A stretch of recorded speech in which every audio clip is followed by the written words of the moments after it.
Hi, in this video I am showing how to create a new EC2 instance of Essofore chat server. We come to the product page and click on view purchase options.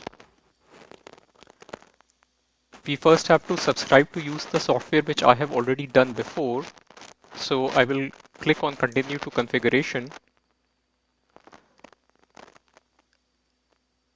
and I am going to leave everything as is except that I'm going to change the region. You don't have to do this.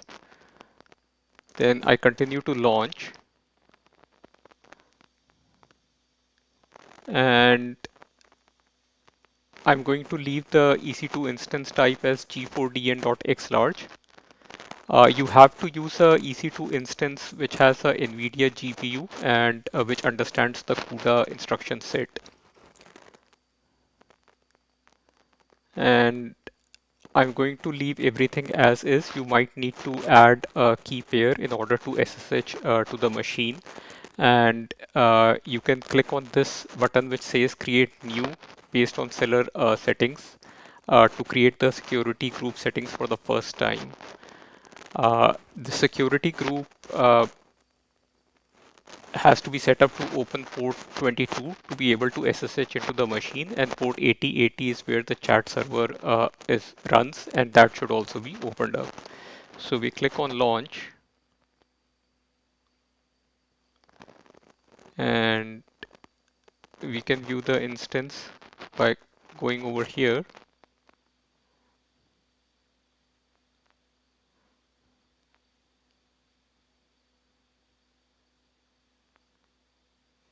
So the page is still loading, and looks like this is the instance that is running.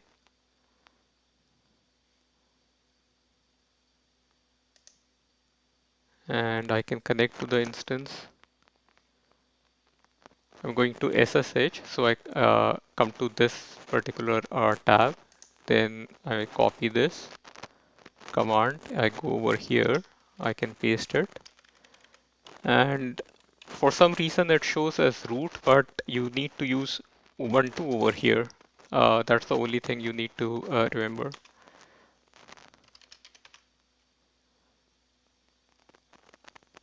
And now we have logged into the instance, and the chat server should already be running, and you can verify that by executing this command sudo systemctl status chat server dot service, and it does say that it's active and running. And you can view the logs by running this command journal ctl -u chat server -f is going to tail the logs and in real time. And if we do that, we can see the logs over here. I have noticed it does take some time for the chat server to completely start up and load the large language model. So you have to give it some time and be patient with it. So for example, yeah, right now we are over here at this line, and that's where I usually see a, a pause.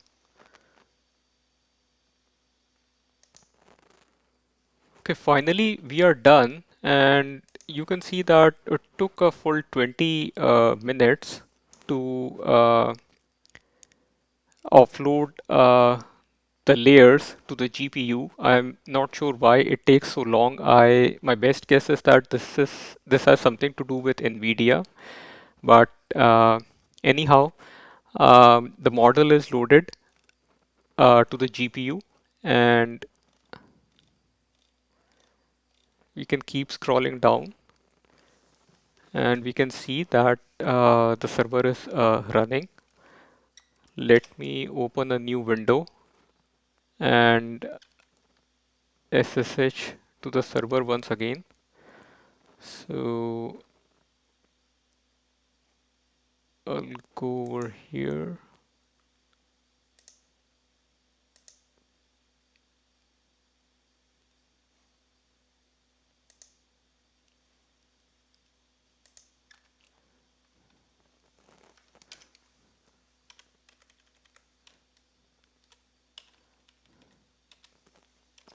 Again, make sure that you use Ubuntu to SSH. The root user will not work. So when you log into the server and if you do a ls, you will see some files. And in particular, there is the script monitor GPU, which is going to monitor the GPU usage. And we can see that this GPU has 16 gigabytes of VRAM and 9 gigabytes are taken up by our large language model. So next, what I'm going to do is run a query,